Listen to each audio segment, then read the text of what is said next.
Hello everyone, welcome to Jnanarashi channel. ಇವತ್ತಿನ ವಿಡಿಯೋದಲ್ಲಿ ನಾವು ಥರ್ಡ್ ಸ್ಟ್ಯಾಂಡರ್ಡ್ನ ಕನ್ನಡ ರತ್ನ ಪಠ್ಯಪುಸ್ತಕದ ಗದ್ಯ 12 ಬೇರುಂಡ ಪಕ್ಷಿ ಈ ಗದ್ಯದ ಅಭ್ಯಾಸವನ್ನು ಕಲಿಯೋಣ. ಕ್ವಶನ್ ನಂಬರ್ 1, ಪದಗಳ ಅರ್ಥ ತಿಳಿಯಿರಿ. ವರ್ಡ್ ಮೀನಿಂಗ್ಸ್: ಪ್ರಕೃತಿ, ನಿಸರ್ಗ, ನೇಚರ್.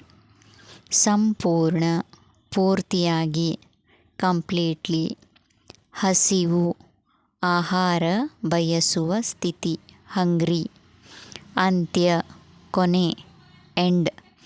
ತಕ್ಷಣ, ಕೂಡಲೇ, ಇಮಿಡಿಯೇಟ್ಲಿ. ಪ್ರಾರಂಭಿಸು, ಆರಂಭಿಸು, ಸ್ಟಾರ್ಟ್. ಸಂಗತಿ, ವಿಷಯ, ಮ್ಯಾಟರ್. ಬಯಸು, ಇಚ್ಛಿಸು, ಲೈಕ್. ಪ್ರತೀಕಾರ, ಸೇಡು, ರಿವೆಂಜ್. ಕ್ವಶನ್ ನಂಬರ್ 2, ವಿರುದ್ಧ ಪದಗಳನ್ನು ಬರೀರಿ. Right opposite words. ಎಡ, ಬಲ. ಪೂರ್ಣ, ಅಪೂರ್ಣ. ಸಿಹಿ, ಕಹಿ. ವಿಷ, ಅಮೃತ. ಕ್ವಶನ್ ನಂಬರ್ 3, ಕೆಳಗೆ ಕೊಟ್ಟಿರುವ ಪ್ರಶ್ನೆಗಳಲ್ಲಿ ಸರಿಯಾದ ಉತ್ತರವನ್ನು ಆರಿಸಿ ಬರೆಯಿರಿ. ಬೇರುಂಡ ಪಕ್ಷಿಗೆ ಒಂದು ದೇಹ ಇತ್ತು. 1. ನೆಲದ ಮೇಲೆ 2 ಹಣ್ಣುಗಳು ಬಿದ್ದಿದ್ದವು. 2. ವಿಷದ ಹಣ್ಣುಗಳು ಪೊದೆಯೊಂದರ ಬಳಿ ಇದ್ದವು. ಪೊದೆ. ಬೇರುಂಡ ಪಕ್ಷಿಯ ಎಡ ತಲೆಯು ಸಿಹಿ ಹಣ್ಣನ್ನು ತಿಂದಿತು. ಸಿಹಿ. ಕ್ವಶನ್ ನಂಬರ್ 4, ಯಾರು ಯಾರಿಗೆ ಹೇಳಿದರು? Who said to whom? ಆಹಾ, ಎಷ್ಟೊಂದು ರುಚಿಯಾಗಿದೆ. ಈ ಮಾತನ್ನು ಎಡ ತಲೆಯು ಬಲ ತಲೆಗೆ ಹೇಳಿತು. ಹೀಗಿದ್ದರೂ ನಮ್ಮಿಬ್ಬರ ಹೊಟ್ಟೆ ಒಂದೇ ಅಲ್ಲವೇ? ಈ ಮಾತನ್ನು ಎಡ ತಲೆಯು ಬಲ ತಲೆಗೆ ಹೇಳಿತು. ಇವನಿಗೆ ಸರಿಯಾದ ಪಾಠ ಕಲಿಸುತ್ತೇನೆ. ಈ ಮಾತನ್ನು ಬಲ ತಲೆಯು ತನ್ನ ಮನಸ್ಸಿನಲ್ಲಿ ಅಂದುಕೊಂಡಿತು. ನಾನು ಈ ವಿಷದ ಹಣ್ಣನ್ನು ತಿಂದಿದ್ದೇನೆ. ಈ ಮಾತನ್ನು ಬಲ ತಲೆಯು ತನ್ನ ಎಡ ತಲೆಗೆ ಹೇಳಿತು.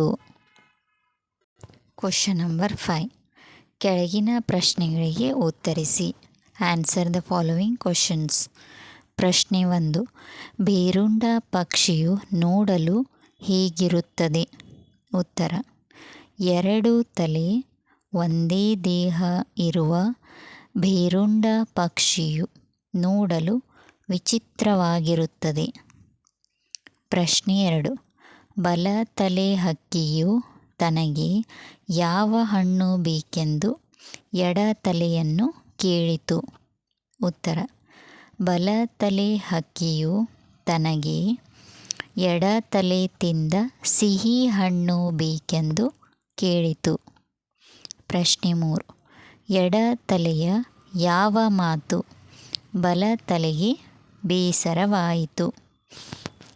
ಉತ್ತರ: ಎಡ ತಲೆಯ ಅನಿರೀಕ್ಷಿತವಾದ ಮಾತಿನಿಂದ ಬಲ ತಲೆಗೆ ಬೇಸರವಾಯಿತು. ಪ್ರಶ್ನೆ 4, ಬಲ ತಲೆಯ ಬೇರುಂಡವು ವಿಷದ ಹಣ್ಣನ್ನು ಹೇಗೆ ತಿಂದಿತು? ಉತ್ತರ: ಬಲ ತಲೆಯ ಬೇರುಂಡವು ವಿಷದ ಹಣ್ಣನ್ನು ಕೊಕ್ಕಿನಿಂದ ಕುಕ್ಕಿ ತಿಂದಿತು. ಪ್ರಶ್ನೆ 5, ಬೇರುಂಡ ಪಕ್ಷಿಯು ತನ್ನ ಅಂತ್ಯವನ್ನು ತಂದುಕೊಂಡಿದ್ದು ಹೇಗೆ? ಉತ್ತರ: ಬೇರುಂಡ ಪಕ್ಷಿಯ 2 ತಲೆಗಳಲ್ಲಿ ಸಾಮರಸ್ಯವಿಲ್ಲದೆ ಸ್ವಾರ್ಥ, ಅಸೂಯೆಯ ಪರಿಣಾಮದಿಂದ ತನ್ನ ಅಂತ್ಯ ತಂದುಕೊಂಡಿತು. ಕ್ವಶನ್ ನಂಬರ್ 6, ಅಲ್ಪ ಪ್ರಾಣ ಮಹಾಪ್ರಾಣಾಕ್ಷರಗಳು. ಅಲ್ಪಪ್ರಾಣ ಕಡಿಮೆ ಉಸಿರಿನಿಂದ ಉಚ್ಚರಿಸುವ ವ್ಯಂಜನಾಕ್ಷರಗಳನ್ನು ಅಲ್ಪಪ್ರಾಣ ಅಕ್ಷರಗಳೆನ್ನುತ್ತೇವೆ. ಉದಾಹರಣೆ ಕ, ಗ, ಚ, ಜ, ಟ, ಡ, ತ, ದ, ಪ, ಬ. ಚಟುವಟಿಕೆ ಕೊಟ್ಟಿರುವ ಪದಗಳಲ್ಲಿ ಅಲ್ಪಪ್ರಾಣ ಅಕ್ಷರಗಳನ್ನು ಬರೆಯಿರಿ.